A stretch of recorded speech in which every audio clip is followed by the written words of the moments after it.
आज की क्लास में हम पढ़ेंगे रंग योजना, घन की रंग योजना।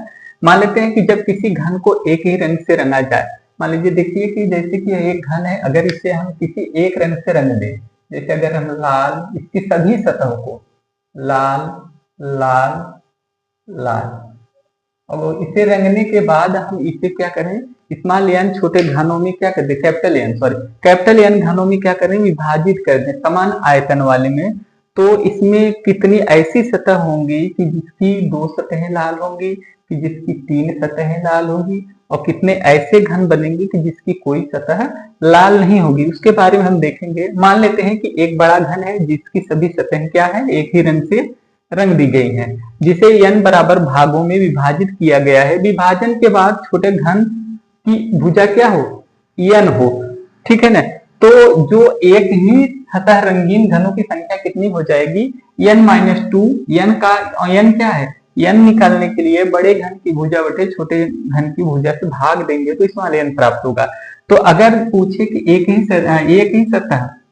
सतह बोले तो कि इसका एक ही सतह, जैसे कि अगर हम इसे देखिए, अगर यह लाल है, जब इसे विभाजित करेंगे तो जो बीच वाला होगा तो वह एक ही सतह इसकी रंगीन होगी, ठीक है ना। तो एक सतह रंगीन घनों की संख्या कितनी हो जाएगी, n-2, और गुणे n-2 स्क्वायर गुणे सतहों की संख्या। सतह कितनी होती है, 6 सतह होती है।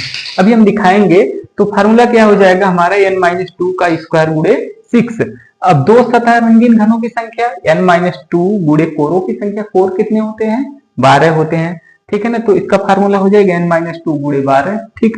आगे 3 सतह रंगीन घनों की संख्या कितनी होगी, 8 होगी। चाहे उसे लाल रंग से रंगे, माने एक ही रंग से, चाहे कोई भी रंग हो, तो 3 सतह रंगीन घनों की संख्या कितनी प्राप्त होगी, 8 प्राप्त होगी, ठीक है। तो अब देखना है कि बिना सतह रंगीन, माने कि ऐसे कितने घन प्राप्त होंगे जिसकी कोई भी सतह रंगीन नहीं होगी। तो कितने हो जाएगी, n-2 का होल क्यूब, ठीक है। तो कुल घनों की संख्या ज्ञात करना हो तो n-3 माने इसका घन निकालेंगे तो हमें कितने घन बनेंगे उसका मान हमें प्राप्त हो जाएगा, ठीक है। जहां n बराबर स्मॉल n क्या है, बड़े घन की भुजा बटे छोटे घन की भुजा। चलिए हम कुछ दिखाते हैं आपको।